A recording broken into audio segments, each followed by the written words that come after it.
to August. I just wanted to take a little time with you today and talk to you about playing in the streets. I know from the title, like, what is playing in the streets? My mama told me not to play in the streets. However, I want to share a little story with you.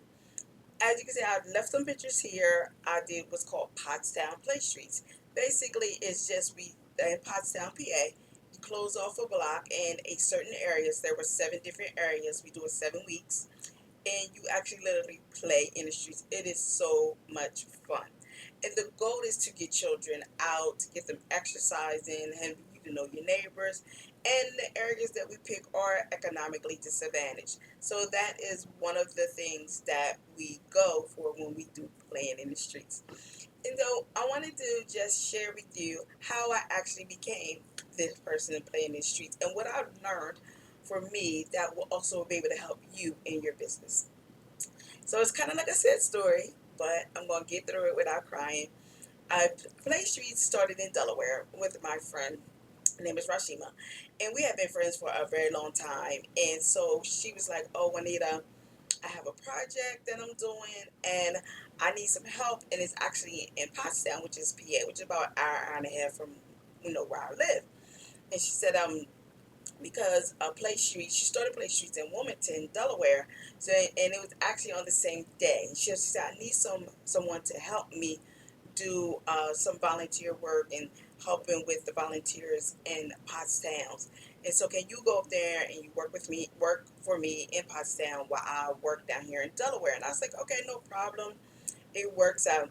So we went through, we did our weeks and everything, and I reported back. I had to do a reporting and data count to Rashima every week and turned in paperwork and everything like that. And so there is with anything, anytime you write grants or you are doing a project of a big magnitude, you have to give back some data. So we did the data and we did the debrief and there was a report. And one of the things that really surprised me was she was like, "Juanita, I want you to go to Potsdam with me and help me do the final debrief." And I was like, "Oh, I didn't think that was on." I was surprised about that. But back up a little bit. In one of the play streets in Wilmington, she got hurt. So she actually had hurt her ankle, and she had surgery. And she's like, "I still can't drive," and different things like that. I said, "Okay, no problem. I'll drive you up there." So we had gotten together, and about 10 o'clock that night, she said, "Here's the final draft here's the final PowerPoint. Go through it," and we talked about it a little bit. And I said, "Okay, I'll see you in the, I'll come and get you in the morning. We're going to go up to Potsdam." I'm sitting at work and waiting, getting ready to go. It was later in the day, and so I looked down, my phone ringing, and it's Rashima, and I'm on the phone, and it's her mother. And she had said to me, she was like, "Juanita, I know you was going to come get Rashima." She said, "And I had no idea how to tell you this, but Rashima passed this morning." I was like, "What did you say?" I mean, the person I just was talking to, like 10 o'clock at night through text, she passed? She was like, "Yes." And she said, "And I know that you were supposed to come and be with her. Y'all had something to do today. And I wanted to tell you. And I needed to tell you, basically." And I said, whew, after catching my breath, uh, because it was just so unexpected. And her mother was like, "Well, I have to call. Chris was the guy in Pasta." I said, "No, don't worry about it. I call him. Everything. I'll take care of that part of it. That's the least I can do. You already are dealing with a lot. You don't expect. Parents do not expect to bury their children.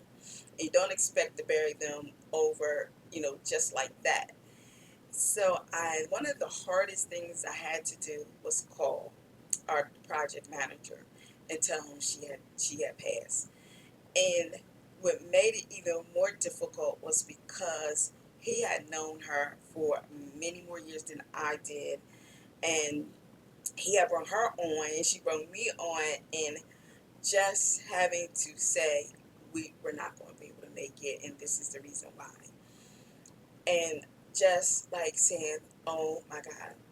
So of course, they postponed the debrief, and he didn't when he sent out the first email, he didn't tell anybody what's happening. It's just an emergency came up and we need to postpone. A few days later, he did, tell everyone what happened and everything like that. And him and I talked, and he was saying, Are you still going to be able to do the debrief? Are you still care? I said, not a problem. I can still come up there and do the debrief. Did the debrief, and after the debrief, everything was fine. And I was saying that, she brung this to you as a project. What's going to happen next? And, go home. We think, and a couple weeks later, him and I had gotten back, talked about, what was going to happen going forward.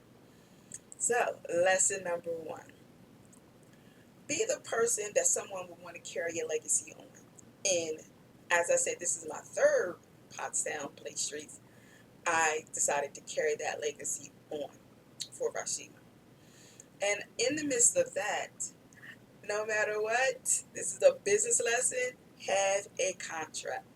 Because we were talking, and I came out and I had said that we had a verbal agreement, and however there were some funds that were still due to me, and I was just kind of getting his opinion how to approach it, and he was like, "Don't worry about it. I'll you invoice us, and I'll take care of it." So that's lesson learned number two. Friend, family, whatever, have a solid contract. Not just have a contract, but also have in that contract what would happen if either one of you were passed or became incapacitated, and who to go to next. And so, because we were friends, we had been friends for like over 10 years, it was like a handshake. Have a solid contract, and inside of that contract, have a contingency plan. So, as I said, number one, be the person that someone want to carry your legacy on. Number two, have a solid contract. And number three, which I think is the most important one, is as year two and year three went on, I became the volunteer coordinator. I'm not doing edits. I'm just talking to you how I am. And so when he first was like, Juanita, do you want to be the volunteer coordinator? I was like, oh yeah, I'll do it, in honor of Rashima and everything like that. Honestly, I had no idea what I knew in theory what a volunteer coordinator was. I had to look it up, Google it, and everything, but if not really knowing what it was. But then I think about it, and as I went back and thought about it, God had already equipped me. He had already equipped me years past. I did it for free for many years, being a leader and being in leadership at my church and family events and things like that. I've always been the person that got everything together for the volunteers, told them where to go, how to go, what we was going to do, what that day looks like, how we were going to map out everything. So I was already equipped to be the volunteer coordinator. God doesn't put you anywhere that He has not already equipped you to do, and that had been like years before that. So that one brings me to the scripture, 2 Corinthians 9 and 8. It says, "And God is able to make all grace abound to you, having all sufficiency in all things at all times. You may be abound in every good work." Meaning that everything is already in you. No matter what it looks like, no matter what's going on. And as we're coming into the end of the year, God has already equipped you to be successful. God has already equipped you to bring that vision that He's given to you forward. God has already equipped you to build and grow a successful business. So don't be so thinking that God has not equipped you, or I never did that before. Yes, you've done it before. He's already given you the skills, the ability, the knowledge. I also think about Joseph, and how even though just think about, he was over Potiphar's house. If he hadn't learned how to be over Potiphar's house, and in the midst of that, he wouldn't have been able to. God had already equipped him to run the whole country when it was in a famine.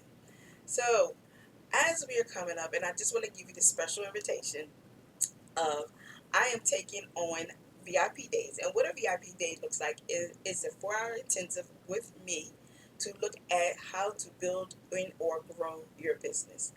And so, if you are interested in the VIP day, reply to me VIP and I will get you all of the details.